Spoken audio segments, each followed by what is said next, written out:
আসসালামু আলাইকুম। আপনাদের জন্য আবারও হাজির হয়ে গেলাম মুখে লেগে থাকার মতো লাচ্চা সেমাই দিয়ে একটি ডেজার্টের রেসিপি নিয়ে। আর এই ডেজার্ট যারা খেয়েছেন তারা নিশ্চয়ই জানেন এর স্বাদ কতটা হয়। তো আজকের এই ছোট্ট পাখির বাসা বা লাচ্চা সেমাইয়ের এই ডেজার্ট ছাড়াও কিন্তু আমার চ্যানেলে নোয়াবি সেমাই এছাড়াও বিভিন্ন ধরনের ডেজার্ট আইটেম আছে, আপনারা চাইলে ভিজিট করতে পারেন। তাহলে চলুন কথা না বাড়িয়ে শুরু করা যাক।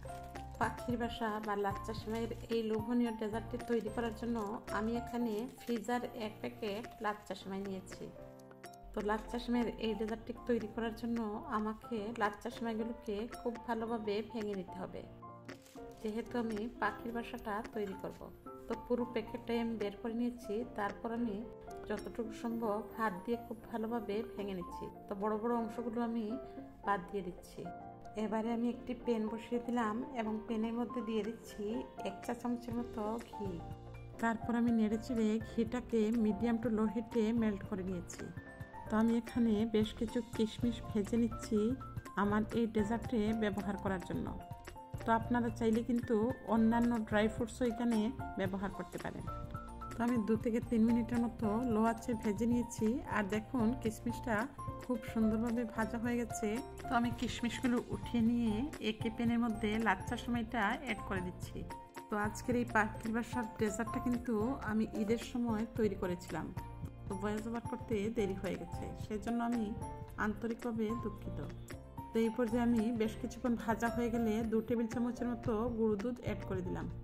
তারপর আমি আবারও খুব ভালোভাবে মিশিয়ে নিয়ে অ্যাড করে দিচ্ছি কনডেন্স মিল্ক। তো প্রথমে আমি হাফ কাপের মতো অ্যাড করে দিয়ে চেক করে নিব মেশাতে এই খামির বা ডোটা আটালো হয়েছে কিনা। যদি আটালো না হয় তাহলে কিন্তু পাখির বাসাটা তৈরি করা যাবে না।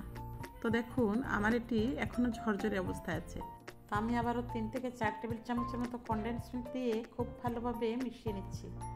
আর দেখুন এই পর্যায়ে কিন্তু লাচ্চা সেমাইটা ডেজার্ট বা পাখির বাসাটা তৈরি করার জন্য পারফেক্টলি তৈরি হয়ে গেছে।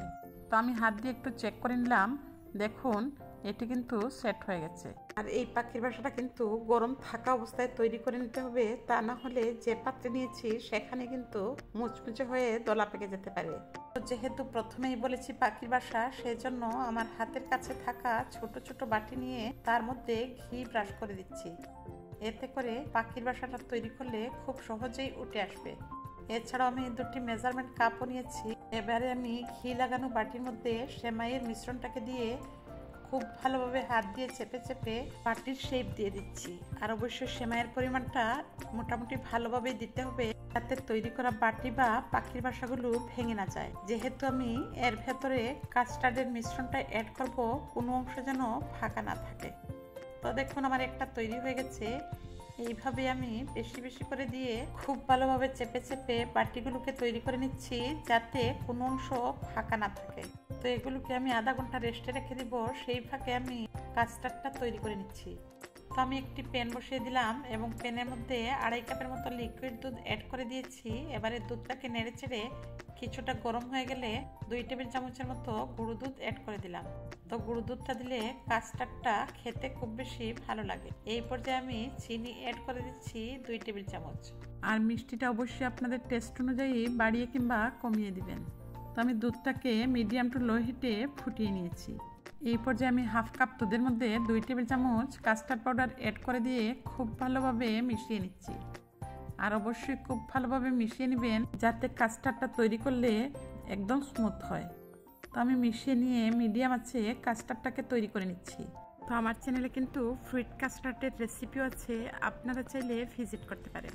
খুব সহজেই আপনারা চাইলে কাস্টার্ডটা তৈরি করতে পারেন এবং ঠান্ডা করে নিয়ে ফ্রুটস দিয়ে অনায়াসে খেতে পারেন। তো আমি একটি বাটিতে কাস্টার্ডটাকে নামিয়ে নিয়েছি এবং এটিকে ঠান্ডা হতে রেখে দিয়ে তৈরি করা পাখির বাসাগুলো একটি চাকুর সাহায্যে ছাড়িয়ে নিচ্ছি।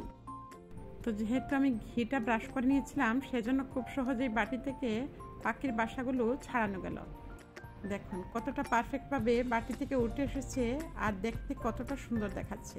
তো আপনাদের বোঝার সুবিধার্থে আরও একটি ছাড়িয়ে দেখিয়ে দিচ্ছি। তো হালকা করে চাকুর সাহায্যে সাইডটাকে ছাড়িয়ে নেবেন, তাহলে খুব সহজেই বাটি থেকে উঠে আসবে।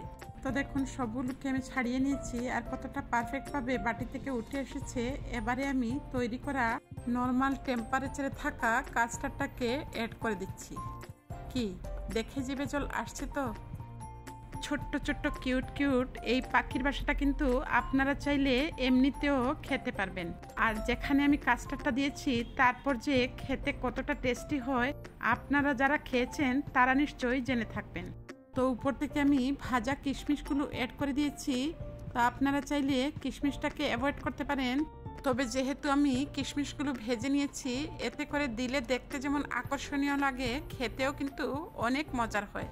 তো আপনারা চাইলে এই ক্ষেত্রে ফ্রুইটসটাও ব্যবহার করতে পারেন।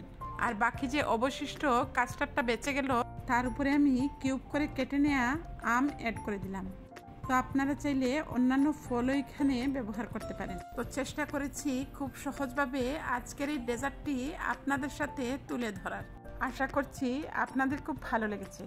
তো ভিউয়ার্সদের কাছে বরাবরের মতো রিকোয়েস্ট থাকবে, রেসিপি ভালো লাগলে লাইক দিবেন। আর যদি এই চ্যানেলটি নতুন ভিজিট করে থাকেন সাবস্ক্রাইব করে পাশে থাকা বেল বাটনটি বাজিয়ে দিবেন পরবর্তী আপডেট পাওয়ার জন্য। তো দেখা হচ্ছে নেক্সট এপিসোডে। আজকের মতো বিদায় নিচ্ছি। আল্লাহ হাফেজ। আসসালামু আলাইকুম। আসসালামু আলাইকুম। পিঠা পছন্দ করেন না এমন লোক কিন্তু খুব কমই আছে। তো আপনারা চাইলে হুটহাট যখন তখন পিঠা খেতে ইচ্ছে করলে নারকেল দিয়ে এই সুইস রোল ভাপা পিঠাটি অনায়াসে খেতে পারেন। এটি তৈরি করতে যেমন কম সময় লাগে, খেতে কিন্তু খুব বেশি মুখরোচক হয়। তো যারা এই পিঠা খেয়েছেন তারা নিশ্চয়ই জেনে থাকবেন। আর যারা এখনও তৈরি করে খাননি অবশ্যই ট্রাই করে কমেন্ট সেকশনে আমাকে ফিডব্যাক জানাতে ভুলবেন না। তো আশা করছি বরাবরের মতো আমার আজকের এই সুইস রোল ভাপা পিঠাটি আপনাদের খুব ভালো লাগবে। তো ভিউয়ার্সদের কাছে বরাবরের মতো রিকোয়েস্ট থাকবে, যদি রেসিপিটি ভালো লাগে অবশ্যই ভিডিওতে একটি লাইক দিয়ে দেখা শুরু করবেন। আর আপনাদের এক একটি লাইক কিন্তু শেয়ারের কাজ করে। তাহলে চলুন কথা না বাড়িয়ে শুরু করা যাক। তো সুইস রোল ভাপা পিঠা তৈরি করার জন্য আমি একটি ফ্রাইং প্যান বসিয়ে দিলাম। তার মাঝে আমি অ্যাড করে দিলাম 1 কাপ গুড়। আর গুড়টাকে আমি গ্রেটার দিয়ে গ্রেট করে নিয়েছি। সাথে আমি অ্যাড করে দিলাম নারকেল কুড়া 2 কাপ। তারপর আমি এগুলোকে মিডিয়াম টু লো হিটে প্রথমে কিছুক্ষণ ভেজে নিব। আর দেখুন ভাজতে ভাজতে কিন্তু নারকেলের ভেতর থেকে অনেকটাই পানি উঠে এসেছে। তো নারকেলের পানি শুকানো পর্যন্ত আমি খুব ভালোভাবে ভেজে নিব। এই পর্যায়ে টেস্ট বাড়িয়ে দিতে অ্যাড করে দিলাম 2 টেবিল চামচের মতো গুঁড়ো দুধ। আর গুঁড়ো দুধটা কিন্তু সম্পূর্ণই অপশনাল, আপনারা চাইলে দিতে পারবেন অথবা স্কিপ করতে পারবেন। তো দেখুন নারকেলটা আমার খুব ভালোভাবে ভাজা হয়ে গেছে। তো মিডিয়াম টু লো হিটে এটিকে ভেজে নিতে আমার 6 থেকে 7 মিনিটের মতো সময় লেগেছে। এবারে সুন্দর একটি ফ্লেভার এবং টেস্ট বৃদ্ধির জন্য অ্যাড করে দিলাম 1 টেবিল চামচ ঘি। তারপর আমি এটিকে নেড়েচেড়ে নামিয়ে একটি বাটিতে সার্ভ করে নিয়েছি। এটি ঠান্ডা হতে হতে আমি চালের গুঁড়া দিয়ে একটি সুন্দর কাই তৈরি করে নেওয়ার জন্য 4 কাপের মতো চালের গুঁড়া এবং স্বাদ মতো লবণ দিয়ে দিলাম। আবারও আমি লো আঁচে চালের গুঁড়োগুলিকে ভেজে নিচ্ছি। আর যেহেতু এগুলো শুকনো চালের গুঁড়ো সেজন্য এগুলোকে ভেজে নিতে খুব একটা সময় লাগবে না। তো চালের গুঁড়ার মধ্যে ভাজা ভাজা একটা ফ্লেভার চলে আসলে আমি দিয়ে দিচ্ছি মেজারমেন্ট কাপের 4 কাপ পানি। তো প্রথমে আমি 4 কাপ পানি দিয়েছি আর এটি অবশ্যই ফুটন্ত গরম পানি ছিল। আবারও আমি হাফ কাপের মতো পানি দিয়ে দিলাম, অর্থাৎ আমি এখানে সফট একটি ডো তৈরি করে নিয়েছি। এবারে আমি একটি ছড়ানো ডালার মধ্যে তৈরি করা কাইটা অ্যাড করে দিলাম। তারপর আমি 10 মিনিট পর হাতে সহ্য হয় এই অবস্থাতে কাইটাকে খুব ভালোভাবে মথে নিয়ে বড় বড় দলা পাকিয়ে নিব। আর অবশ্যই এটিকে খুব ভালোভাবে মথে নেবেন যাতে পিঠাগুলো ফেটে না যায়। তো দেখুন এগুলোকে আমি খুব ভালোভাবে মথে নিচ্ছি। আর আমার কাইটা কতটা সফট হয়েছে আপনারা নিশ্চয়ই দেখেই বুঝতে পারছেন। তো মথে নেওয়া ডো থেকে আমি বেশ বড় সাইজের করে রুটি বেলার জন্য বেশ কিছুটা ডো নিয়ে খুব ভালোভাবে রুটির আকার দিয়ে দিলাম। তারপর আমি সাইডটাকে একটু সিলগালা করে দিয়ে রুটিটাকে বেলে নিচ্ছি। তো উপর থেকে চালের গুঁড়ো ছিটিয়ে নিলাম, এতে করে রুটিটা বেলুনের সাথে আটকে যাবে না। তারপর রুটিটা কতটা পাতলা অথবা ভারী হবে সেটিও দেখিয়ে দিব। আর এই যে একটু ফাটলের সৃষ্টি হয়েছে সেটুকু আমি চাকুর সাহায্যে কেটে নিব। তো যেহেতু এটি চালের আটা রুটি এবং ভেতরে পুর দিয়ে ভাপে সেদ্ধ করব, সেজন্য এই রুটিটা মোটামুটি ভারী রাখতে হবে। এবারে আমি অ্যাড করে দিচ্ছি ভেজে নেওয়া নারকেলের পুরটা। তো বেশি করে নারকেলের পুরটা দিয়ে আমি চারদিকে স্প্রেড করে দিচ্ছি।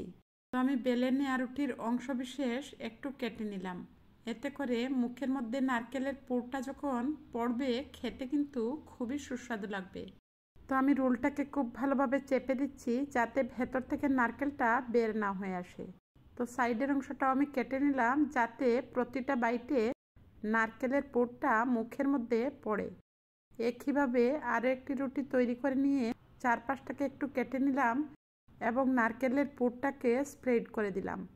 তারপর আবারও আমি রোলের মতো তৈরি করে নিচ্ছি। তো একইভাবে আমি চেপে চেপে রোলটাকে তৈরি করে নিচ্ছি। তারপর পাশের অংশটা একটু কেটে নিচ্ছি যাতে নারকেলের পুরে আমার সুইস রোল ভাপা পিঠাটা একদম পরিপূর্ণ থাকে। এবারে এগুলিকে ভাপে সেদ্ধ করার পালা। আমি একটি ডেকচিতে পানি বসিয়ে দিলাম, তারপর একটি ক্যালেন্ডার বসিয়ে দিলাম এগুলোকে ভাপে সেদ্ধ করার জন্য। তো যেহেতু এগুলোর সাইজটা লম্বা ছিল সেজন্য মাঝখান থেকে 2 ভাগে ভাগ করে নিয়েছি। ইন টোটাল আমি 4 পিস সুইস রোল ভাপা পিঠা এড করে দিলাম। তারপর মিডিয়াম আঁচে 20 মিনিটের মতো বয়েল করে নিয়েছি। আমি একটি চাকুর সাহায্যে চেক করে নিয়েছি চাকুর গায়ে কিছু লেগে নেই, তার মানে আমার ভাপা পিঠাটা অলমোস্ট হয়ে গেছে। এবারে কিছুটা ঠান্ডা হয়ে গেলে আমি চাকুর সাহায্যে পিস পিস করে নিচ্ছি। নারকেলের পুরে ঠাসা সুইস রোল ভাপা পিঠা দেখতে যতটা সুন্দর দেখাচ্ছে খেতে কিন্তু তার চাইতেও বেশি মুখরোচক হয়েছে। তো মুখরোচক এই পিঠাটি দেখতে যতটা সুন্দর খেতে কিন্তু তার চাইতেও বেশি মজার হয়। তো ঘরে যদি নারকেল কুড়া থাকে আপনারা চাইলে কিন্তু অতিথি আপ্যায়নে চটজলদি এই রেসিপিটি তৈরি করতে পারবেন। আর এটি দেখতে যতটা সুন্দর খেতে কিন্তু তার চাইতেও বেশি মুখরোচক হয়। তো আশা করছি বরাবরের মতো আমার আজকের এই সুইস রোল ভাপা পিঠা আপনাদের খুব ভালো লেগেছে। তো আজকের এই রেসিপিটি যদি আপনাদের ভালো লাগে, ইচ্ছে হলে ফ্রেন্ডস এবং ফ্যামিলির সাথে শেয়ার করে অন্যদেরকে দেখার সুযোগ করে দিতে পারেন। যদি আপনি এই চ্যানেলটি নতুন ভিজিট করে থাকেন, অনুরোধ থাকবে সাবস্ক্রাইব করে পাশে থাকা বেল বাটনটি বাজিয়ে দেওয়ার, যাতে যে কোনো রেসিপি দেওয়া মাত্র সবার আগে নোটিফিকেশন বেলটি আপনার মোবাইলে পৌঁছে যায়। নেক্সট এপিসোড নিয়ে আবারও আপনাদের সামনে হাজির হয়ে যাব। আজকের মতো বিদায় নিচ্ছি। আল্লাহ হাফেজ। আসসালামু আলাইকুম।